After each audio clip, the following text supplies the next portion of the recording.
जो अस्पताल में लोगों की सेवा करते करते सो गई थी, उसे ये पता ही नहीं था कि वो कभी उठेगी ही नहीं। कोलकाता में महिला डॉक्टर के साथ रेप मर्डर मामले में देश में अब भी उबाल चरम पर है।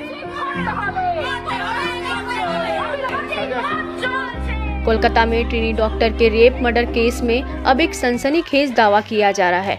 इस केस की गुत्थी सुलझने से पहले ही घटना से जुड़ा एक कथित ऑडियो वायरल हो रहा है। इस वायरल ऑडियो में जो भी बात कही गई है वो काफ़ी चौंकाने वाला बताया जा रहा है। ऑडियो क्लिप में कई तरह की आवाज़ें आ रही हैं, जिसमें दावा किया जा रहा है कि घटना में कई लोग शामिल थे। ये वायरल ऑडियो आरजी कर हॉस्पिटल के एक इंटर्न और दूसरे अस्पताल के एक पीजीटी डॉक्टर के बीच बातचीत की है। बातचीत के दौरान इंटर्न ने बताया कि असली कहानी कुछ और है। इंटर्न बताता है कि ये पूरा मामला एक नाटक है और घटना को अंजाम देने वाले असली अपराधी अभी भी खुलेआम घूम रहे हैं। कोलकाता रेप केस की घटना से जुड़े इस क्लिप ने सोशल मीडिया पर कोहराम मचा दिया है। इस ऑडियो क्लिप में ये तक कहते सुना गया है कि संजय रॉय को बलि का बकरा बनाया गया है। ऑडियो क्लिप के अनुसार बल्कि उस महिला पर एक नहीं बल्कि 2 या 3 लोगों ने हमला किया था। ऑडियो में इंटर्न आगे कथित तौर पर कहते हुए सुना गया कि यह देखकर अच्छा लगता है कि बाहरी लोग हम पर निर्भर होकर इतना कुछ कर रहे हैं, लेकिन हम अकेले नहीं टिक सकते। संजय रॉय को बलि का बकरा बनाया गया है। इसके साथ ही अधिकारी चाहते थे कि हम इसे भूल जाएं, लेकिन वे नहीं जानते कि उनके लिए ऐसा करना संभव नहीं है। पोस्टमार्टम रिपोर्ट में तो खुलासा हुआ है कि महिला डॉक्टर पे एक नहीं बल्कि 2 या 3 लोगों ने हमला किया था। इस पर पीजीटी डॉक्टर पूछता है, यह कौन हो सकता है? आपको क्या शक है? एक दूसरे इंटर्न पर शक जताते हुए यह इंटर्न कह रहा है उसका परिवार काफी ऊंचे पद पर है। मैं नाम नहीं ले सकता, नहीं तो मुझे दिक्कत हो जाएगी। दुख होता है सोचकर कि मेरे अपने बैचमेट ने ऐसा किया है। अब उसे बचाने के लिए कई खेल खेले जा रहे हैं।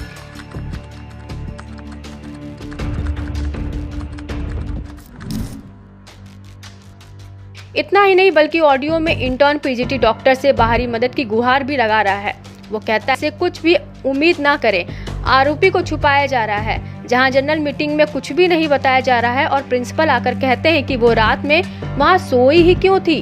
बता दें कि इस वायरल ऑडियो के बाद लोगों के मन में कई सवाल खड़े कर रहा है।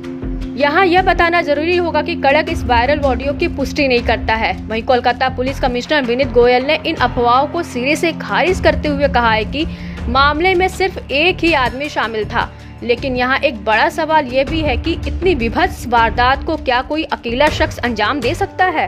फॉरेंसिक एक्सपर्ट्स ने भी इस बात की ओर इशारा करते हुए कहा कि किसी का गला घोटने के लिए 2 हाथों की जरूरत होती है और जिस तरह से महिला डॉक्टर का गला घोटा गया है उसमें 1 से ज्यादा लोगों के शामिल होने की आशंका से इनकार नहीं किया जा सकता। इस घिनौनी और शर्मसार कर देने वाली वारदात से एक नहीं बल्कि कई सवाल खड़े हो रहे हैं। वहीं दूसरी ओर कोलकाता मर्डर केस की जांच अब सीबीआई को सौंप दी गई है। बीते शुक्रवार को सीबीआई ने आरजी कर मेडिकल कॉलेज एंड हॉस्पिटल के पूर्व प्रिंसिपल संदीप घोष से पूछताछ की है। सीबीआई ने बीती रात उन्हें एक नोटिस भेजा, लेकिन संदीप घोष ने टालने की कोशिश की और अपने वकील के जरिए सुरक्षा की मांग करते हुए हाई कोर्ट का दरवाजा खटखटाया है।